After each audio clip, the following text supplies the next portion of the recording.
Fresh fish caught in the ocean this morning. Good afternoon, Lisa. Good afternoon, Andrew. What are we doing? We're talking about Laurel and Hardy. Laurel and Hardy. And thank you to Warren Yes. for the hats. Good. Turkish hats. Turkish hats, apparently. It's not on properly now. It's not on adjusted. Looks like a beret. There, is that better? Yes. Right, it hasn't got a tassel. No. Right, Stan and Ollie Yes. is the film Mhm. that was... When was it out? Last year. Last year already. Blimey. We're slow. Yeah, it's normally about 6 months between Yeah, we don't cinema go. release We don't actually go to the cinema very much, No, do we? it's be a very, very good film. But But it is a very good film. It's just, yeah, but you got it. When did you get it? we got it a couple of weeks ago nearly, didn't we? Okay, and why did you want to get it? Because it looked good. Okay. And no, it is good. explain what the story is here. It's the story of the tour that they did in 1952, I think, or 53, in Britain, yeah. when they were at the tail end of their Yeah. careers. Playing in theatres. Playing in theatres, doing all their famous scenes and singing, on And the Trail of Lonesome and Pine. hoping to get a movie And deal. they were hoping to get a movie deal, and it's the story of their partnership. And there's a bit of bitterness there because even though the film doesn't allude to it, but they had worked together Yeah. for in between that time. But Ollie's done one film with somebody else On his own, yeah. Yeah, with and the Elephant film, as it's referred to. But who's playing the So parts it's here? Steve Coogan as Stan Laurel and John C. Reilly as Oliver Hardy, or Babe, as he's known as. Yeah. So. But what did you think? I liked it, yes. Did you? It's a very good film. I take it you didn't know much about this period of their No, lives. no, And I to be knew honest, they'd done a tour. neither did I really. No. But I mean, the film makes it sound like they haven't done anything for quite a long time. But maybe they haven't done anything for a few years. Yeah. Maybe it could be slightly clearer on that. But And who have you got with them? Bernard Delfont. Bernard isn't it? Delfont, yes. Were you Yes. convinced he was this posh in real life? Okay. But Stan keeps on sort of talking to this, trying to contact this movie producer. Yes. And in the end, he sort of has to go to the offices does, on his yeah. own. And I like the bit with the girl behind the reception Yeah. desk. She's totally unimpressed by it. Yeah. So he sits there and he starts doing, and I almost get the feeling it's like Steve Coogan going, "I could do this bit," Yeah, I could do the hat. because Stan had this thing where he'd go, and then his hat would rise up, wouldn't it? Like that. Yes. Because he does it in one of the shorts that He we've does. seen. Yeah. Because we've seen a couple of shorts Yes. that we'll talk about in Yeah. a second as But well. I think it's just a case of him leaning up against something and pushing his hat Yeah, up, pushing isn't it back and then it goes up because it's got a brim. But it's quite touching, isn't it, really? It is. Yeah. It is, because obviously it deals with the fact that Oliver Hardy wasn't in the best of health Yeah. at this point, and what effect that has on their partnership. Because when's the This Is Your Life appearance? That's the year after. Yeah. Excuse me. Yeah. That's the year after. Because we've seen that because that was on Talking Pictures. It was. Recently. It was. And to be honest, they do seem a little confused by the They whole do. situation. They do. don't I mean, they're only in their early 60s at this point. Yeah. But maybe it's just a big, overwhelming And, thing. and frankly, the production of the This Is Your Life is a It's bit shambolic, isn't yeah. it? It has to be Yeah. said.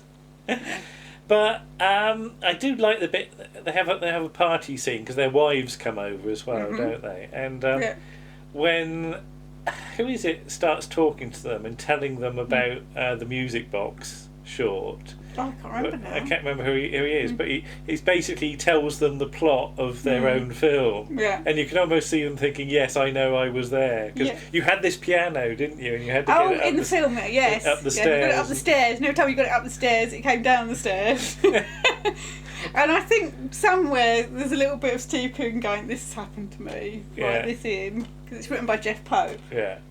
And you can imagine like Alan Partridge fans coming Yeah. up to him and telling Yeah. him the plot of an episode or something, and there was this fan and he had all the pictures of your faces on the wall, Yeah. and you had to drink from a Yeah. From a- And Mag, were you on or something? from a ball, wasn't it? But yeah, I really like that because to me, it's an old thing, but I grew up watching Stan and Ollie on BBC Two. Yeah. At sort of 6 o'clock or something like that, and it was always a treat. For this sort of period of I was going to say silent comedy, but silent going into talky comedy.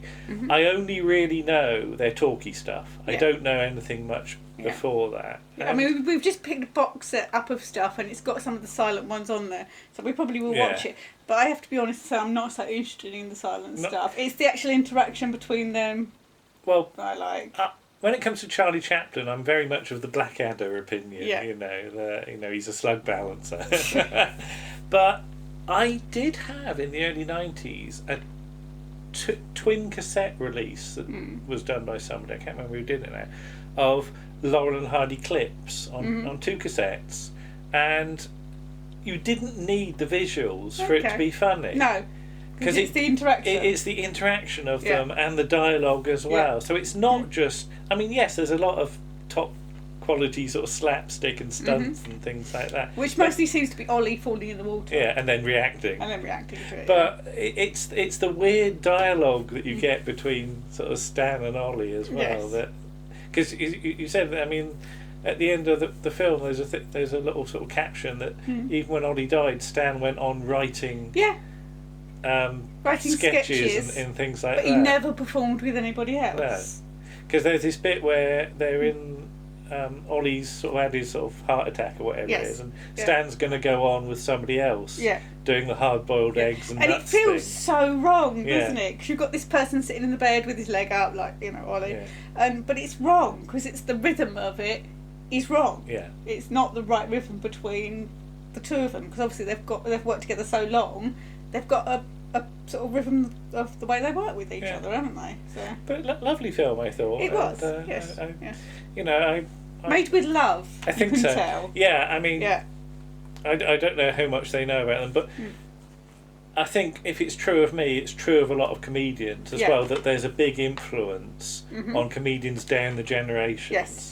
People are still doing things now that Laurel and Hardy did. Yeah, because watching some of these shorts today, I could really sort of recognise stuff that other people do. Because there was a film on the other day where they go to this sort of ultra-modern house, don't they? Yeah, and like the beds come out the wall. They're being detectives or something. And the shower rotates and comes out. And that's just the episode of Some Others Do Have 'Em, where Stan gets confused by the modern house, isn't it? Well, so, in the case of Some Others Do Have 'Em, obviously it's Frank. Yeah. That makes it sound like it's Stan in Some Others Do Have 'Em. Did I say Stan? You did. I say Frank. Sorry, Frank Spencer. Yeah. But it's Stan in that situation. Yeah. But Stan and Ollie actually. And Ollie, but to sort of accompany this, we looked at Toad in the Hole. That's one of your favourites, isn't it? That's one of my hat's coming off. Help. Toad in the Hole, which is where they're selling swordfish and tuna. Even as a kid, I wondered what tuna was, because in the UK we have tuna. We don't have tuna, do we? But that's just the way Ollie says it, I isn't know, it? So, I know. But they buy this boat and sort of trying to do it up, aren't they? And it's just a disaster, isn't it? And one of my favourite things is where Stan somehow gets his head trapped behind the mast, doesn't he? Of the boat. And slides his head behind the mast, but then he can't get it back out again. And he gets in. He ends up with his foot out the porthole, and he's like horizontal. Now, the story I was going to tell you, and I don't think I ever told you the full details. We were at Gillingham, and we were going to have house inspection. Right. So I'd taken the day off work. Okay, yeah. So I was waiting for the person to sort of come, and they were going to come about sort of 1 o'clock or something like that. Yeah. And it was about 11 o'clock in the morning. Yes. Right.